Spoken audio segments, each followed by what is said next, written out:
Okay, good to go.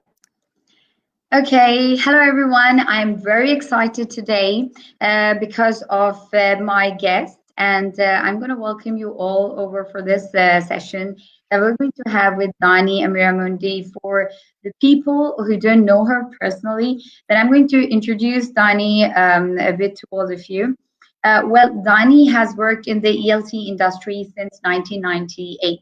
And she's a trainer, she's a perfect lecturer, she's a writer, a very good one, and a consultant, which is like an amazing thing. So she has delivered a lot of lectures and training sessions globally. That's going to start with Singapore, Malaysia, Kurdistan, South Korea, and Sri Lanka. Am I right, Dani? Yes, that's right. Yes, very global. Perfect. So not just this, she has also delivered courses in TESOL. Well, Dani, welcome to Read Pakistan. First of all, I am personally grateful to you that you have once again extracted time for us and Read Pakistan. And this is a major thing. I think that personally, every time that, I interact with you, it is a wonderful session. I learn from you personally, and for the community at large, this is definitely going to be a step forward, and we're all looking forward to it. So let's start with the questions. I don't want to, sort of drag it. I just want you to speak more. So I'm going to start off with the first question. So let's start with Pakistan.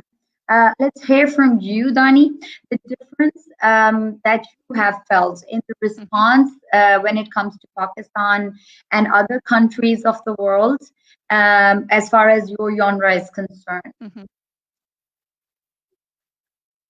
Okay, well, so ELT, English as a foreign language, whenever I come to Pakistan, I'm always blown away because the teachers that I meet and train are very, very passionate. So I think that's quite similar to around the world. We're all doing the job because it's something we enjoy and we want to get the best out of the students. From response I've had when I've ran training sessions in Pakistan, I think sometimes the teachers feel like they need more training and more delivery in certain areas, which maybe we have more influence of in the UK. So they're always saying more training, more training, more training. And they really like interactive training sessions that gets everybody involved, perhaps looking at different techniques that they haven't seen before. So when I was in Pakistan last January, we looked at quite a few different techniques. And because it was quite new to them, all the teachers, it was quite interesting. They could go away and try the practice in their classrooms. And they really, really enjoyed kind of learning new things. So I think that's the benefit of training in countries, because they pick up new ideas, maybe new techniques. And even if you've been teaching for a really long time, so I've been teaching for 20 years, but I still attend lectures and webinars and different conferences, because I think we all pick up different ideas from each other, regardless of how long we've been teaching. So I always feel whenever I come to Pakistan that they're always very, very appreciative, very grateful, but they really take it quite seriously, all the new initiatives and techniques, and implement them in the class, because I often get lots of emails saying we've done this and it worked really well and we did this. So I think it very much as a language, learning English as a foreign language is about sharing ideas together globally and helping each other as we go along. That's wonderful. 20 years. Wow, Dani, that is really impressive. Now I get the point why and how you are so perfect with everything, as far as your genre is concerned. Okay, so question number 2. And it's really very important because this is sort of related with the first question. So tell me the greatest impact a teacher's trainer can make. What's the difference? What you feel? Because I want your personal opinion in this. That what you actually feel that which area is that can make a real impact. The core. Okay. Yeah, the core. Okay, so I think the most important thing is your passion for your subject. So whenever I deliver training, as I'm sure many other English language trainers do globally, we do it because we love it, and it's something we delegates who we train will always say, we can see how much you enjoy your subject, the passion that you've got for it. And I think that's the most important thing, regardless of whether maybe you're training towards more grammar or pronunciation or skills or different areas. You've got to have that passion and be able to deliver something in quite an engaging way. So it's about interacting with your audience as well. So I'm sure many people are laughing at me at the moment because I'm always moving my hands constantly.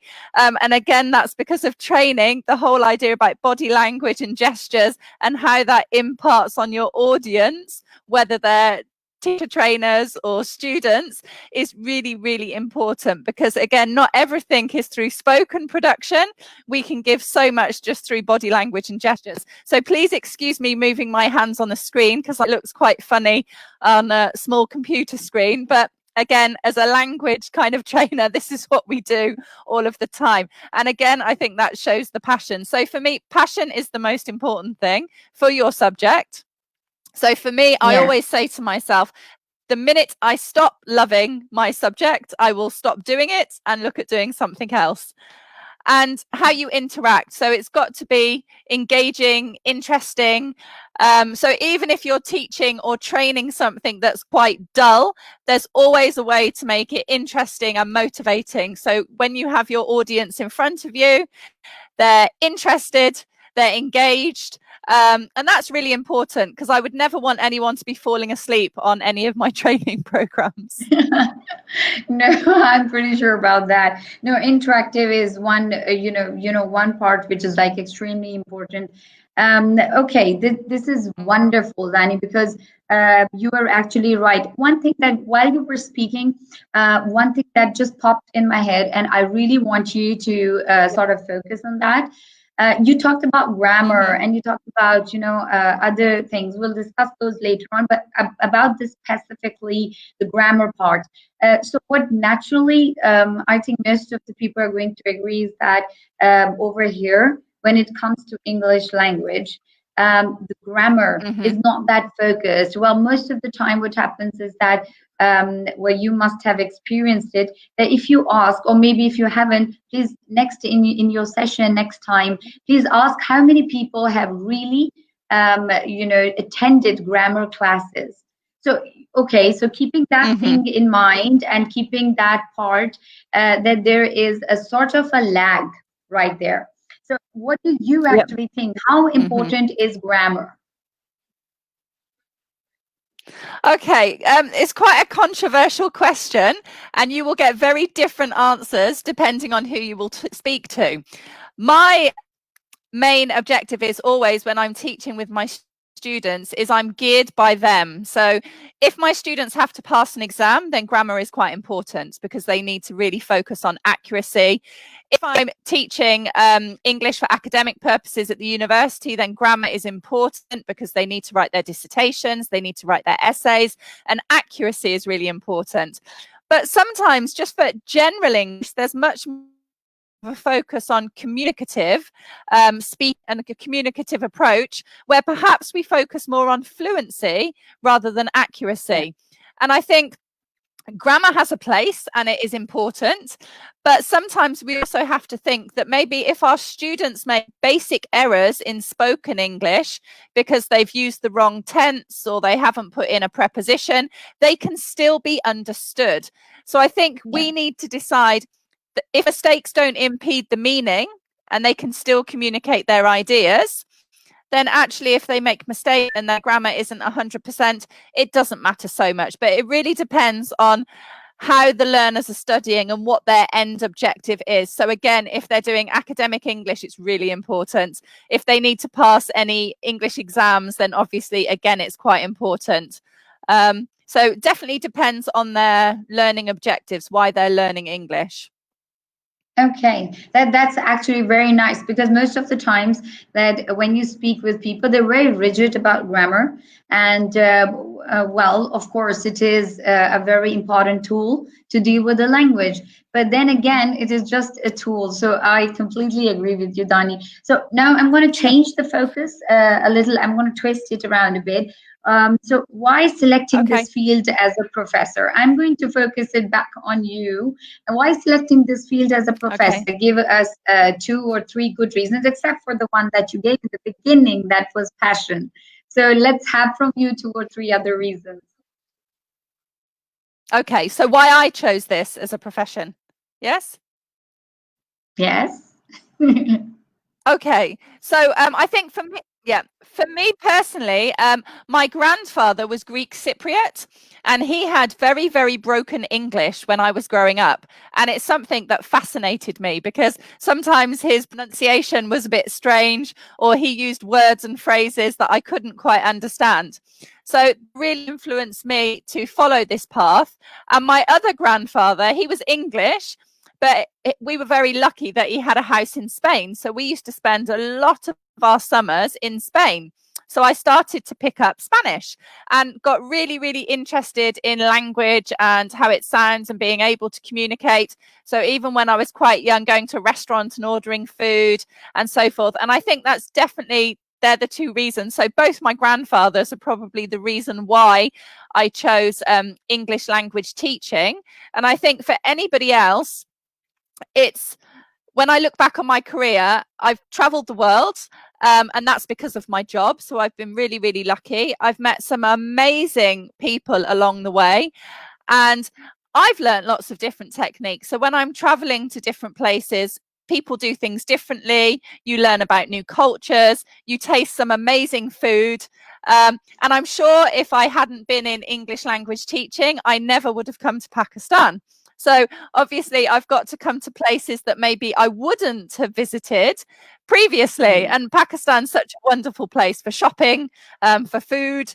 So yeah, I think it's an adventure when you're kind of in the profession of English as a foreign language. And I hope my children, I'm encouraging them to do their initial courses and just to go and travel for a year to meet different people, to learn about different cultures. And I think it makes you very, very open-minded, which is really because we live in such a global society, and actually we should be very open-minded about different languages, different cultures, and really kind of learn with each other. Oh, that's so sweet, because you've just, brought in Pakistan. I can't put up more questions on you, Dani. Okay, Dani, I'm just going to deliver very quick appreciation. That's just coming on my window. So I'm just going to, everybody is saying hi. Can you read all these comments? The ones that are being appeared on the window. Can you see these? No, let me press comments and see. Okay, so no, I'm going to just quickly just pick a few so that you know what people are saying. Mr. Hashmi is saying, really good to see you both again with another informative talk. So I think people like our team. Okay, and then Mateen is agreeing with him. And so I thank them from your side and mine. Then Shanila is saying, great job. And then, so everybody, okay, so everyone right over here, I want all of you to give us questions so that Dani can reply to. I have a lot of questions for you, Dani. I think this is going to take us most probably 2 sessions. But if there are questions coming from the, from people, I'll be more than happy that Dani should be able to answer those, because I'm sure that, I'm not the only one who wants to, get the fruit from Dani. So, okay, so this is great session from North Aba. So, Dani, this is nice that everybody, and Ray Rock is saying welcome, Dani. So, cut a long story short, everybody loves you and everybody loves to see you. So, this is just wonderful. Okay, so Dani, I'm going to, move to the question, guys. If you have any questions, just put them up here and I can ask Dani whatever that you want to get some information about. Okay, Dani, from my end, because there've been a little, discussion in Read Pakistan and a few questions that we have really come across. is one of them is Yeah. that because TESOL is a technical subject, and I really wanted, even in the last session, if you remember, I wanted you to speak about TESOL a bit. And even in this session, I really Yeah. want that you should tell people what TESOL is, I mean, in a gist, and then we can sort of move forward, because this is one thing that not everybody is going to, of course, if we have teachers on board, yes, they would be knowing about it, but I want the general people who have joined us, general public, to know what TESOL is all about. So please tell us a bit Okay. about TESOL. Yeah. Okay, so with TESOL, and it really is teaching English as a second or other language, but along comes many different acronyms for TESOL. So there's ELT, which is English language teaching, TEFL, which is teaching English as a foreign language, and then there are so many other abbreviations. But basically, it's the focus of teaching English to other people. So it can be in different areas. In England, I can teach English in schools because we have quite a global community, and that would be EAL. So it's English as an additional language. So also, we have many different people from all over the world that live and work in the UK, and that would be classed as ESOL, so English as a second or other language. And it depends what you teach, depending on the context. So for people that are living and working in the UK, perhaps it's more functional English that they need. They need to be able to communicate in their job. They need to be able to talk to teachers at their children's school, for example. And then maybe if I came to Pakistan and I was teaching TESOL, it could be maybe in a private language school. It could be sessions in the public schools, for example, because I think the children in Pakistan learn English at quite a young age, which is great because actually in England, children start learning languages quite late. So TESOL is all related to teaching English, and again, in so many different forms, because English is such a global language. So people need English for so many different reasons. It could be for their job. It could be to enter into a university. It could be for a particular profession. A lot of professions and research and publications are actually more in English often than in other languages. So TESOL kind of really embodies so many different things depending on the need for English in people's lives. Okay. Oh, that's so true, and very elaborative, Dani. Dani, I have a question from Muhammad Israr, and it's very important because we were just talking about grammar like a minute ago, and the question that he's put up is like really interesting. He says, how to improve English grammar? Should we practice it or memorize it? Okay. Oh my God. Yeah. So memorize it. Oh, good question. Really good question. Okay. Lovely question, Mohammed. Okay, so you will find if you ask a question to different teachers, they would give you different answers. I think personally you need to practice, because when you practice something, you activate it in your brain. Because often you have prior knowledge about something, and what you need to do is to practice to activate it, to make sure that all of the language you're learning, you're using, and the more that you practice and activate it, the better you should be. Memorization is quite antiquated, so it's quite an old method. When I learnt Latin at school, we memorized everything. So I can tell you all of Latin verbs now, bo, bis, bit, bimus, bitis, bunt. I can't remember anything else because we just memorized it very quickly. So I think if you're actually using it for a purpose, it's much better to practice it and be able to use it in reality, because actually sometimes we memorize things, but we have to think with language. If you're using it in communication, maybe somebody doesn't ask you exactly what you've memorized, so therefore your answer will need to change anyway. So I think practice in as many different ways you can. And actually, because we're here with Read Pakistan, one of the best things you can do to practice your grammar is to read books in English, because when you're reading unconsciously, what you're doing is going through grammar that's written perfectly. So I've always said to my children, the best way to remember spelling, punctuation, and grammar and extend your vocabulary is to read as much as possible, because when you're reading, you notice it and then you will remember. That's so perfect, definitely a lot more practice. Yeah. Yes. So, Mohammed, you've got your answer now.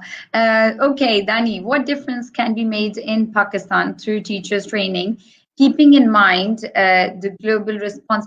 Well, basically, I started with this, and I think it's more of a culture thing. So I would like to add one thing on top of it, like cherry on the top. Okay. So in your opinion, what is the biggest responsibility of a teacher's trainer? Now you're going to tell me again about yourself. Okay, so a teacher trainer, one, you need knowledge, okay, because you have to impart that knowledge. But again, it goes back to what you asked me before, is how you impart that knowledge with your audience and how you interact with them. So it's got to be interesting, engaging. Again, I always say passionate. You need to be passionate, and the people you're training need to see that. But they also need to see some purpose of what you're delivering to them. If you just deliver on a PowerPoint and go through and give them information, there's no real interest there. So we need to think about really interactive ways of engaging with our audience, trust and believe everything we say. So again, I think it kind of reflects to what we said before. You need passion. You need to make things interesting. How you conduct yourself with your body language. So I never sit down. I'm always moving around. I try and make sure I speak to everybody. So even if I've got a huge group, what I often do is I just keep on the mic and I keep walking round. So then it doesn't feel like I'm just stood at the front with maybe some of the people who are sat at the front, and it feels like everybody's involved. And that's quite similar to a classroom situation. We're creating a safe learning environment. If I can involve everybody, and I'm always smiling, then everybody feels quite safe in my session and my company. And that's what we should be doing as teachers as well in the classroom, so that when we ask a question, no one's really afraid to answer or respond.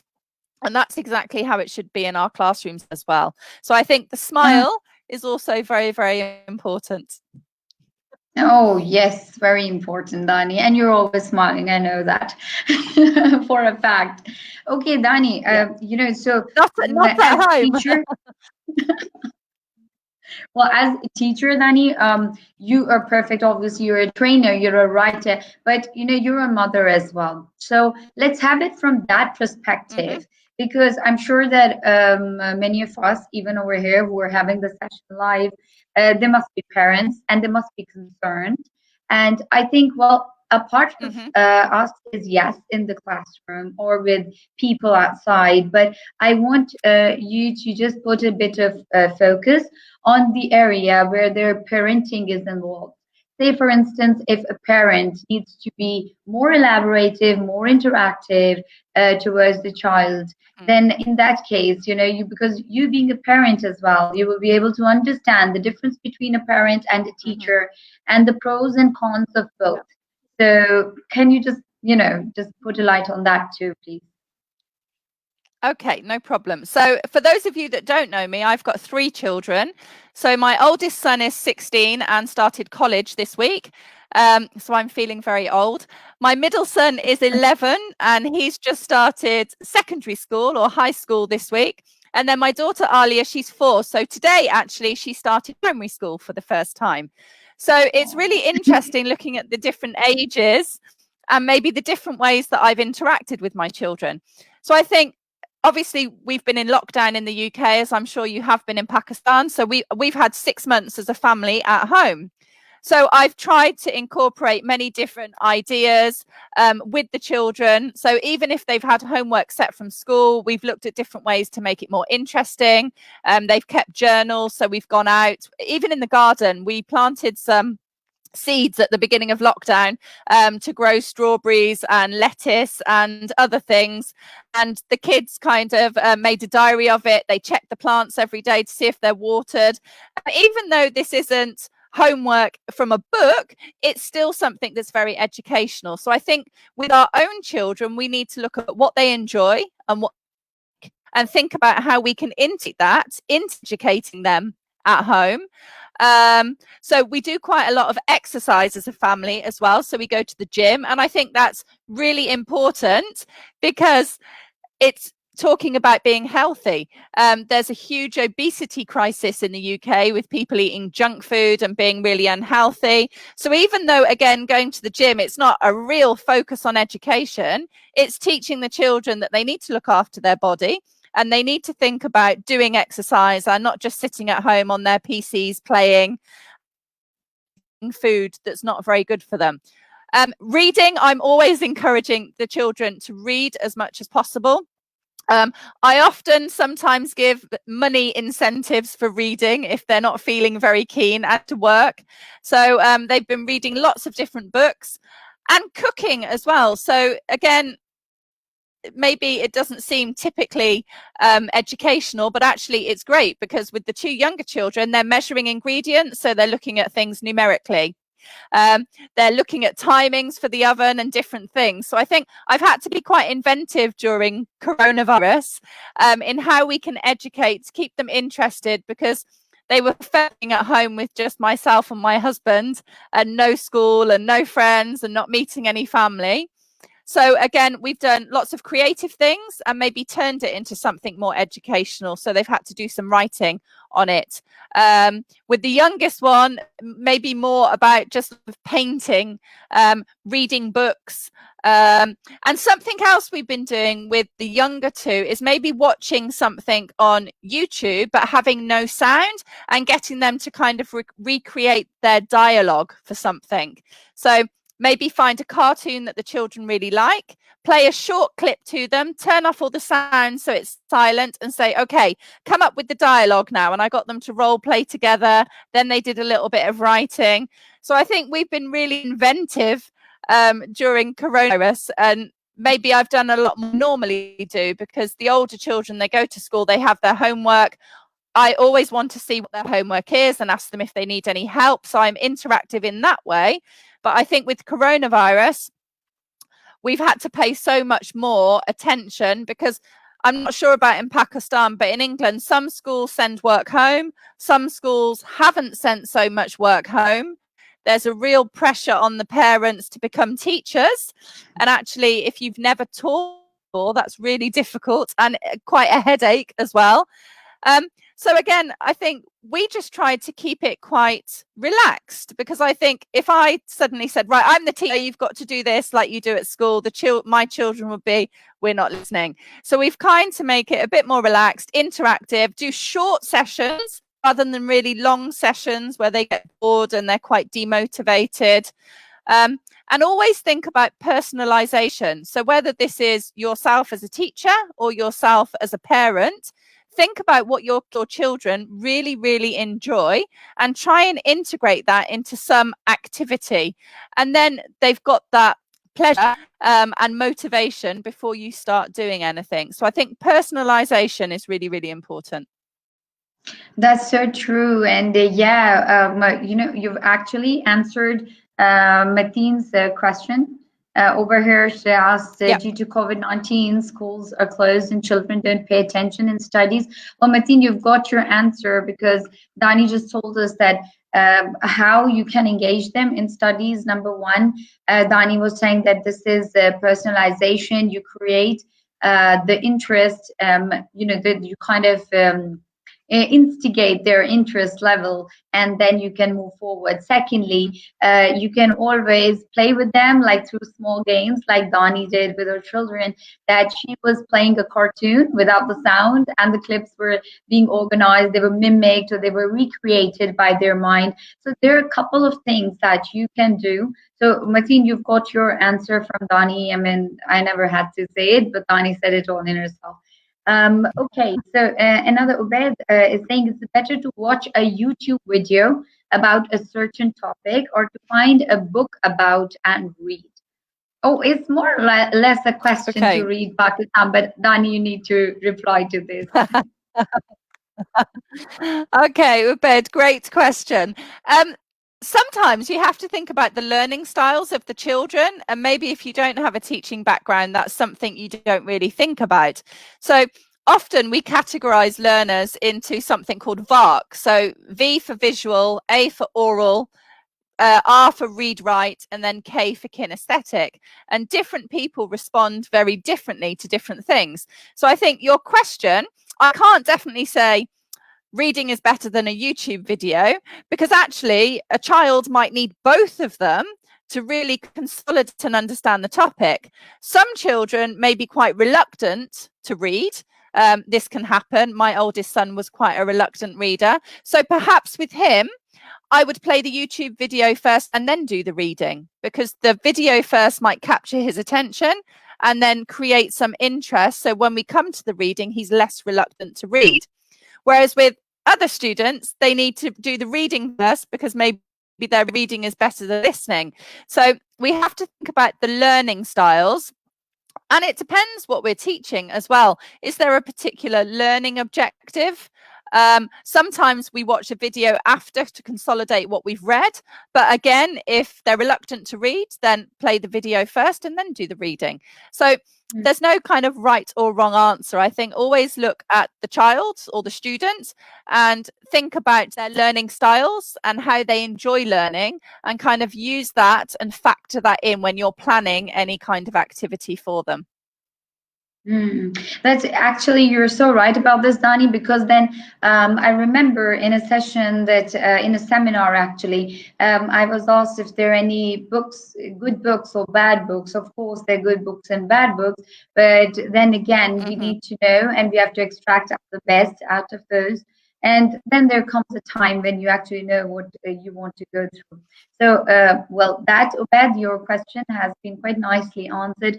I'm not sure, but I'll go scroll back a bit, because there was, Dani, I remember reading it, that somebody has asked you, which is your favorite book?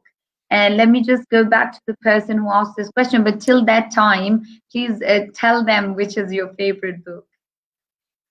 Okay, right. At the moment, I seem to be reading more children's books than anything, because I work for Penguin Random House. So I'm always being sent so many books because I have to deliver webinars and different things on them. So unfortunately, I don't have that much time to read. I love reading books in Spanish, and I love Spanish literature. So when I was at university, I studied Gabriel Garcia Marquez. So it's quite old Spanish literature. But this is something I really enjoy, because I don't have much time to my language studies anymore, and I can't get to Spain because of coronavirus. So for me to pick up a book in Spanish, which is my kind of second language, then that's something that I really enjoy. So I love Spanish literature. Oh, great. Well, that was Hasan. I just scrolled back and saw who was the person who asked the question. So, well, Hasan, well, you'll have to, if you're a big fan of Dani, then you'll have to go through Spanish yourself. So now another question from Hasan Ali. He says, how can we protect and guide children while still allowing them to be children and learn by making mistakes? This is nice.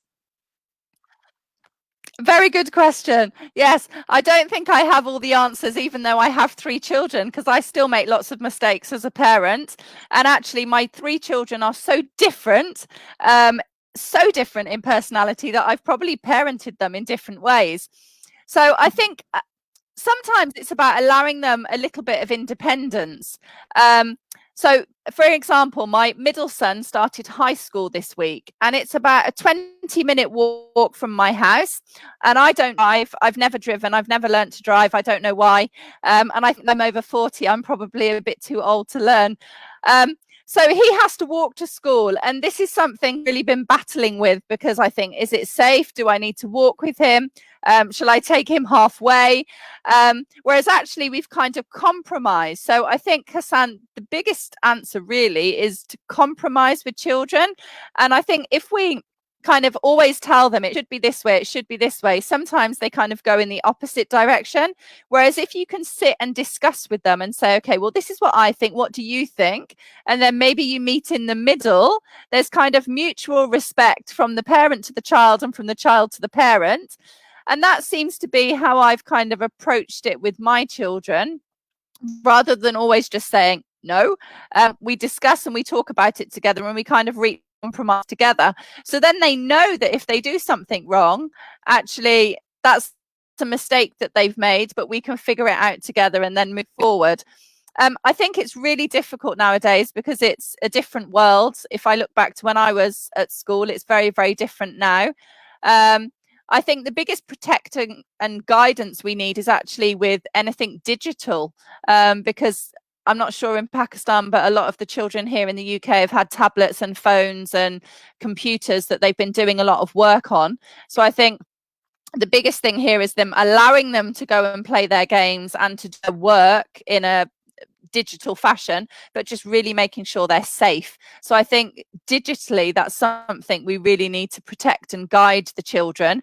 So make them aware that, you know, it's not always safe in the digital world, and kind of, again, that's communicating with them. So I think the biggest thing is having open communication with your children, whether they're your children or your students, so they know they can always come to you. So my children, even if they do something terrible, they know that they can come to me. And yes, they might get into a little bit of trouble and there might be a consequence, but we can always discuss it and go through it together and work out a better way. And I'm confident that even if they made a really bad decision, that they would come to me realizing they made a bad decision, because the communication is always open. And I think that's really, really important. They know that they can always come to me no matter what. I'm always going to be their mum. And we all make mistakes. Even as adults, we make mistakes all the time. And I think we need to bear that in mind with our children, because often as adults, we kind of, there's that power of saying no to the child. And I think we need to self-reflect on ourselves, because we make mistakes, all of us, every single day. So if adults can still be making mistakes, we need to sometimes be a bit more considerate with the children as well, if that makes sense. Oh, it makes perfect sense, Dani. And I think you're so right about it, because now we also need to learn. You were just saying in the beginning that over there in UK, all this gadgetry is being used. Over here in Pakistan as well, a lot of gadgetry is being used by children now. And they have their homeworks because of COVID as well. They have their homeworks, they have their e-classes, they have a lot going on. And other than that, I've seen a big change. There's a huge change that has come up, and people are really giving tabs and, you know, phones to their children and everything. So where I think that you are, you know, the golden principle that you have given is that we need to understand them. We need to communicate to them and let them communicate to us as well. Because in that case only, we all would be able to, you know, let go of the things, understand them in a better way. So I think you have just dealt with it so perfectly. Okay, we have a question from Momina. Well, Dani, she says, do you think video subtitles might help kids who are reluctant readers slowly make the transition? Oh, I'm sorry, they're just skipping a bit. Slowly make the transition from watching videos to reading. So, okay, she's asking about the transition. So, video subtitles might help kids. Okay, that's really, really interesting question, Momina. I think subtitles can be useful. I think the problem I have with subtitles is often they're quite inaccurate. So my son was studying French last year and it was his least favorite subject. And for me, as someone who learns languages, I got really frustrated because he would go and Google Translate everything for his homework. And he would say, "Mum, have a look." And I speak French, and I would say to him, "It's wrong. Where have you got this from?" I could tell immediately that he translated. So I can see what you're saying. Video subtitles could be really useful to students, especially if they're maybe not so good at watching something and they need that something written down as reassurance for them. But we just have to make sure that there's no inaccuracies, because often the grammar can be quite different. And also there can be quite a lot of first language interference with subtitles. So if the subtitles maybe have just mistakes and different words, and so the vocabulary doesn't always make sense. So if the subtitles are really good quality, then perhaps it could be something quite useful. However, I think sometimes we need to think about the natural world and think maybe, okay, we can't have subtitles in real life. And sometimes with listening activities, it's much better for them to listen and just try and grab a few words and make sense of it. Because even as native speakers, if we're watching a film or listening to music, we don't listen to everything and we're not translating everything. We're getting the gist or kind of the general idea. So yeah, I don't think I've answered your question that well, actually, because with subtitles, I don't know. I think if the quality's really good and it's actually giving the correct meaning, it could be quite useful. But I know from experience, even just as a language learner, so when I went to the cinema and it was in Spanish and the subtitles were on, I could see that there were mistakes in them. So it depends. Yeah. Okay. Okay, great. So that answers, some questions over here as well, and Momina's question too. Okay, so now Noor is asking you a question. She says, do you prefer fiction or non-fiction books? So, okay, generally, I'm Okay. going to add to this as well, because you should tell that you like or prefer fiction, non-fiction books. And well, please also add that for fiction books and non-fiction books, both have pros and cons. So I want you to be a little elaborative. So people who like fiction Okay. can also know that there are plus points, there are pros to a fiction book and to a non-fiction book as well. So go that way, please. Okay, right. No, that's a really good question. And actually, when I travel with different companies, especially with Penguin for reading, it's really an interesting point, the difference between fiction and non-fiction. And what I found often is if you have reluctant readers in your home, in your family, in your class, often it's because they don't like the whole idea of maybe a beginning and middle and an end of a whole story. Whereas actually, if they're reading something that's non-fiction, that is maybe fact-based or scientific-based, it can be just as effective as a reading skill, but it creates that interest. And if you look at the market nowadays, especially for children's books, there are so many more non-fiction books nowadays, and really they're aimed at reluctant readers who don't like reading long passages, but they're still reading books with lots of vocabulary, the grammar's still in there, but maybe in shorter pieces. And it can be really, really useful. So I would say non-fiction are really good if you've got children that don't like reading books, and it can really grab their attention and get them used to reading. And then suddenly you'll find they may start reading more fiction. Paul. Myself personally, I really read both just because of the nature of my job. I try and read as much as I possibly can. So I always have so many books in my house, and I would say half and half on my bookshelf. Some are fiction, some are non-fiction. And I think it's always good to read different genres of books and different types of books. So yeah, I think, and reluctant readers, non-fiction can be really, really useful. And even if students or people in general prefer fiction, give non-fiction a go. It can be a really different reading experience. Okay. That is so true, because you are so right about that, Dani. There are people, for making them readers, we have to actually tell them, as far as Read Pakistan is concerned, there are questions coming up.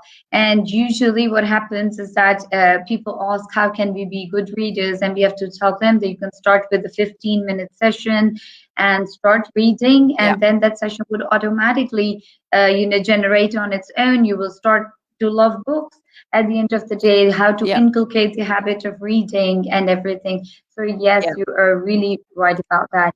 Okay, one question, how can we actually, because this is something that comes up and I have a lot of answers for this. I have at different forums told people how they can develop the habit of reading. But that has come from my side and from the research papers that I have been through. I want you, especially as a trainer, as a consultant, to tell people generally Mhm. how they can inculcate and develop the habit of reading, except for a few things that generally are known to people, like starting up reading for 15 minutes, then starting up with fiction Yeah. and everything. So, other than that, how can we develop the habit of reading? Okay. The habit of reading, I think, is very much it depends on the person. It depends on what you like. So I spoke about personalization before in the classroom and for learning styles. That's exactly the same for book and book choice. Many people may be reluctant to read because in their head they think of reading as Shakespeare or really difficult literature, and actually they just want to read something for pleasure. So then encourage them to find something that maybe is related to their hobby. So it could be fishing, cooking, whatever it may be. Then topic you're interested in and start to read books related to that to get into good habits. Because if it's a topic you enjoy, you're more likely to finish and to continue reading and then get into the good habit of reading. I always give the example of my oldest son. He was a very reluctant reader, and I bought so many books and I tried hundreds to try and get him interested in reading, because I said to him, if you read, you will speak better, your vocabulary will be better, your grammar will be better. And we found Diary of a Wimpy Kid, which I'm sure you all know. It's a book by Penguin. And Diary of a Wimpy Kid saved a life completely. And he started reading them. And then suddenly, because he was interested, it was, Mum, can you buy the next book? And the next book and the next book. And then the difference in his language and literature classes was unbelievable. And the teacher said, I can see now reading, because when he's writing lexically, he's much, much better. He's more aware of using correct grammar and punctuation. So Diary of a Wimpy Kid saved our lives. And again, it was something he enjoyed. So it's about finding a hook. If you can find that hook to kind of be really interested and engaged, you will get into reading. No, for me, I love reading. I've always loved reading because my grandmother used to read with me. My auntie used to read with me, and they would give me books all the time, and we would go to the library. And this week I read a book. I just picked a new book. It was one of I can't remember the title. It was a bestseller, and I thought, right, I'm going to get that and just have some pleasure reading. And I finished the book in maybe 3 hours. And my children were really surprised. They were like, oh my goodness, you read so quickly. And I said, it's because it was a book that I enjoyed. So again, if you read it, you have that pleasure for reading, and it doesn't feel like torture or some laborious job that you have to do. So always think about what you really, really enjoy and try and integrate that into your reading somehow, whether you're an adult or a child. And I think that really, really helps. So that personalization. Great. Yes. Again, that personalization, which is like really, really important. Fatima Suhail is right here. And she asks you, Dani, that do you think that the classics from the 20th century, like Enid Blyton books, are better than today's books? Are they actually better from the 20th century? Okay. Okay, really good question. Enid Blyton was an amazing author, and I've read most of those books, and really, really good. But I think we're lucky nowadays that there are so many more different types of books. So yes, even though the classics, they will always be classics, and they're absolutely fantastic, and they should always have a place in schooling and education, we also have to think about how life is different now, how even when I look at my two sons, there's 5 years between them, for them, life is different. The language they use is different. So actually, the older books serve a place, definitely, and I think they were written so well. But actually, we're spoilt for choice nowadays. When you go into a bookshop, there are so many different types of books of every genre to suit every personality. So I think we're really lucky because we can find so many different titles. There's some really, really lovely books nowadays that maybe we didn't have as much choice before. But yes, some of the classics are fantastic. and there's no getting away from that. I think in kind of moderation, have a combination of some of the old books, of some of the newer books, and expose children or even ourselves as adults to many different types of books, rather than saying the older ones are better and the new ones are not so good. I think a lot of the new books for children nowadays are written specifically to get them to read and to keep them engaged. So another series is Percy Jackson and the Lightning Thief. I don't know if you know those books. And actually they were written for the author wrote them for his sons because they were reluctant readers. So he came up with all these amazing stories and really captivated his sons, and they've become such bestsellers. And actually they consider both genders as well. Maybe looking at the front cover, you think that they were more based for boys, but actually, if you look at the research behind it and the numbers, it's kind of 50-50 with girls and boys. So yeah, Enid Blyton, I don't think you can get anyone better, but I think we have so many amazing books nowadays that we're kind of, there's so many to choose from. Yes, that's so true. Blyton is definitely better. But, you know, just while just read her question, I was just wondering that, you know, we're just casting out a lot of new writers. Recently, well, not recently, a few years back, I started with Elif Shafak's books. And if you've been through those, you would know that even you know, I'm not being prejudiced, but I think that even Elif Shafak, she's from now, and she is amazing. I mean, she has her own language and a genre which is, you know, it's literally superb. So we have another question. Well, this seems to be a little complicated, but I'm sure that Dani, you will be able to answer. Amir Hamza. He says, how can we study the interactive pattern of cross-modality response in reading acquisition using eye tracking? Okay, so you're talking about when you're reading and going through. Yeah. Yes. Okay. I think it's tricky. It's tricky for me when I'm teaching reading, maybe because a lot of my students are non-native, so it's even more difficult in another language. I think really interestingly, try and start from a young age. So with my children, we've used pointers. So I've made some cards that they cut out in arrows, and when we're reading, I just use them to go along. And then I say to them, okay, if there's something important, stop and keep going through like that, just to get them used to reading in a more efficient way, rather than reading every single word individually. And this is something, as a foreign language teacher, that I see a lot of my students struggle with, because when they're reading in another language, they feel sometimes that if they read slowly, it will be much better for them. But actually, it's probably the opposite, because when they're reading very slowly, they're really focusing on every single word. Actually, it doesn't make sense, because as native readers, what we're doing is we're reading through, and it's like when we're listening, we're pulling out the most important bits of information. So sometimes in class, I do timed reading activities to stop the students reading so slowly, or sometimes I would get students to cross out all grammar words. So any prepositions, any articles, all the small words, the, in, of, and just say cross them out, because actually in that context, they're not so important. We need to focus on the content words. So there's different strategies that you can use depending on the child or the student. If you can integrate it at a young age, getting them to track what they're reading and going through, it's really, really important. So again, we just use finger pointers that were quite useful.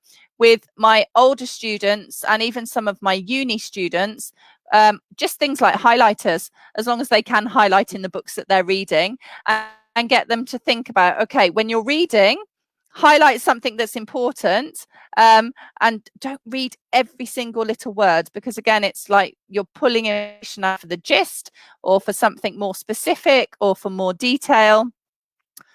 So again, it could depend on learning styles as well. Yeah, Yes, one of the learning styles, like you said, Dani, we used to tell people in Read Pakistan, all sorts of people come in. So I used to tell them that for techniques, you can encircle the important parts, in a para, or maybe you can just, Yeah. like you said, highlight them or encircle the important parts, or just simply, yes, like you said, cut off, the little vocabulary that they have in the para so that they can make a better, sound of it, or maybe they can make a better meaning out of it. So, Amir, your answer, I think you've gotten your answer. Well, we have Ubaid. Ubaid. There are many good children magazines available in the market. Okay, now, so Talim or Tarbiyat, okay, these are Urdu, literature. So they're saying Okay. that there are a lot of good magazines available in the market. But it is very interesting. Okay, Ubed, I did see a question here because after etc., you've just put 3 dots. So if you have a question, please put that up for Dani. I have, okay, so just 2 more questions because we have very little time to go. So Dani, I'm just going to put 2 more questions up forward for you. We have Sumbul, Ariba, Mateen, not only to read books, but also to improve our grammar. Sumbul, please be kind enough to elaborate it a bit so that, Dani can answer the question in this way. Okay, so Fatima is saying, I teach the daughter of our maid. She's in class 4th and she can read, but the comprehension skill is almost nil. How can I improve that? Now, this is very nice. Fatima, I'm impressed that you're teaching somebody that probably you will have, no benefit from, but you're doing for God, probably just, for his favor. So she says that I teach the daughter of my maid. She's in class 4th and she can read, but the comprehension skill is almost nil. How can I improve that? Both her parents are illiterate and can't contribute to her studies very much. This is very important, Dani. Social work. Yeah. Yeah, absolutely. Common anyway that children are told they can read, but actually when they do any comprehension tasks, it's very clear that they haven't had a good enough understanding of what they've read.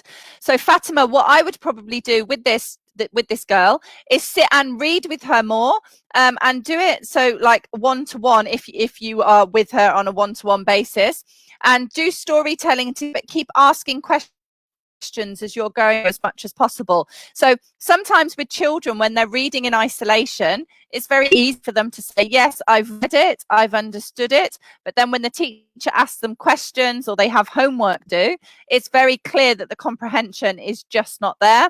So think about reading with her, really asking questions as you're going along through the book. So rather than her reading a lot of text on her own, try and break it down into chunks and segments and just keep asking questions or elicit from her. So what can you see? What were they doing? Describe the girl and just elicit as much information as you can from her, and then try and get her to put it into formed sentences, and then do it first of all just orally. Okay, so there's no kind of focus on writing and comprehension.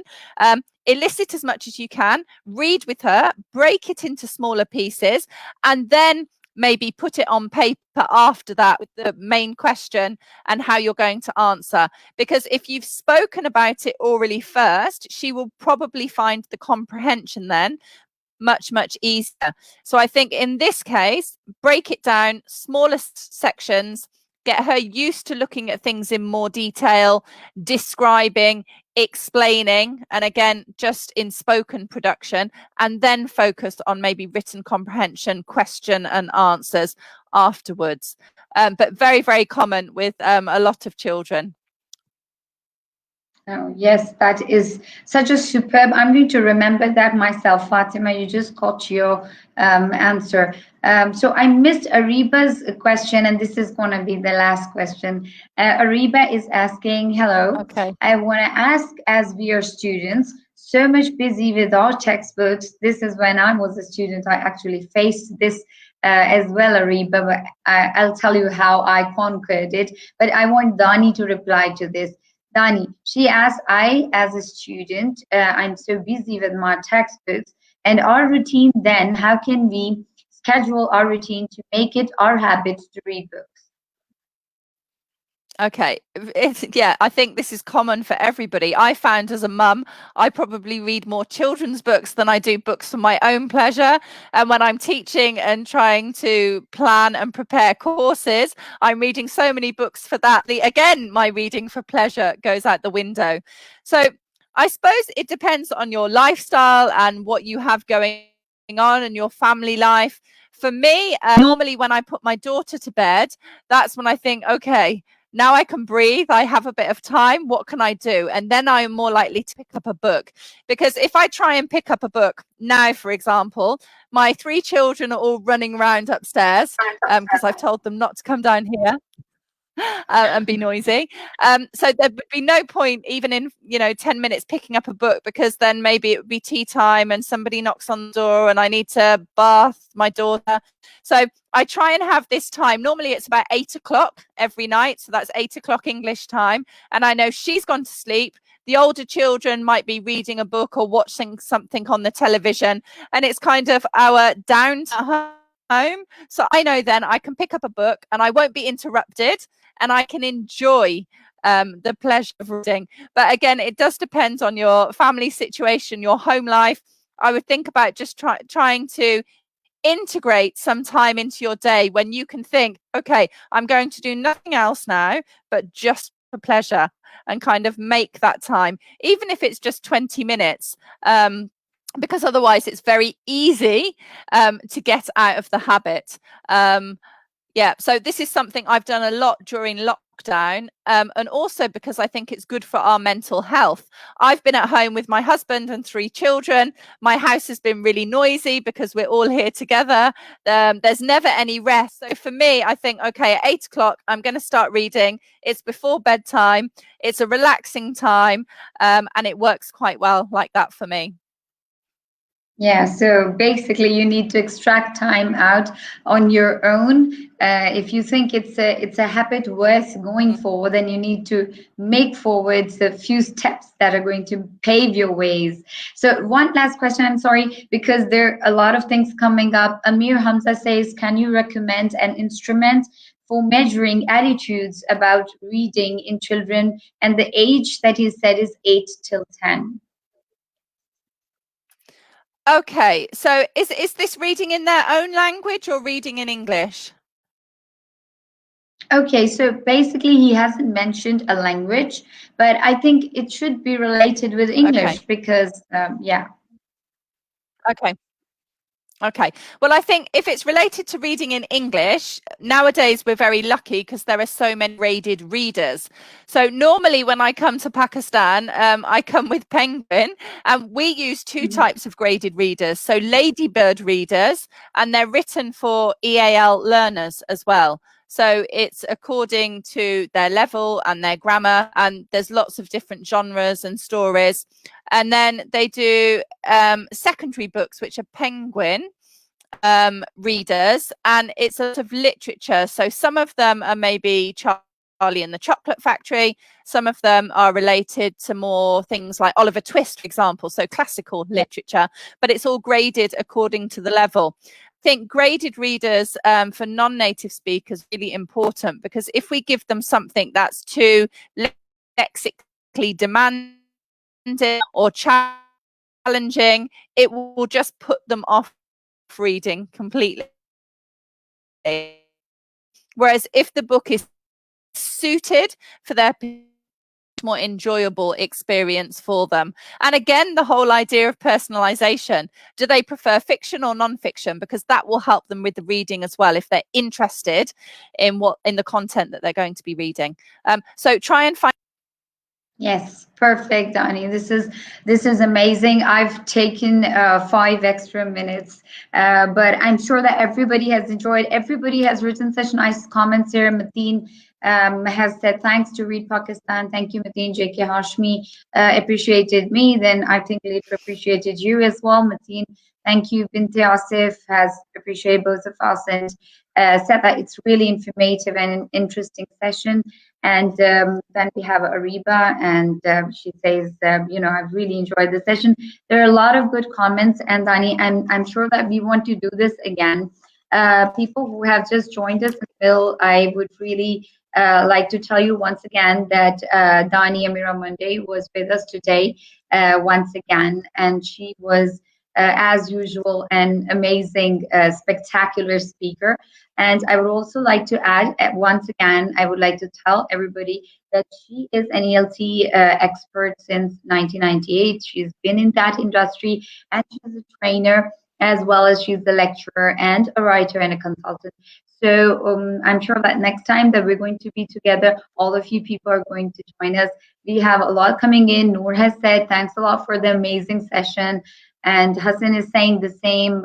He's thanking you that you've answered his question so nicely. So Dani, thanks a lot for your time. And Read Pakistan, myself as the senior vice chairperson of Read Pakistan, and I think society at large, all of us are really grateful that you have extracted time out for us.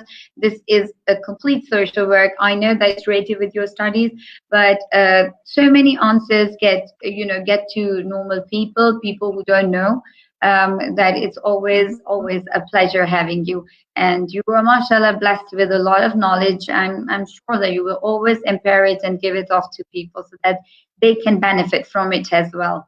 Thank you, Dani. Thanks a lot for the great sessions. Okay, you're welcome. No problem. Good Hafiz. Good Hafiz.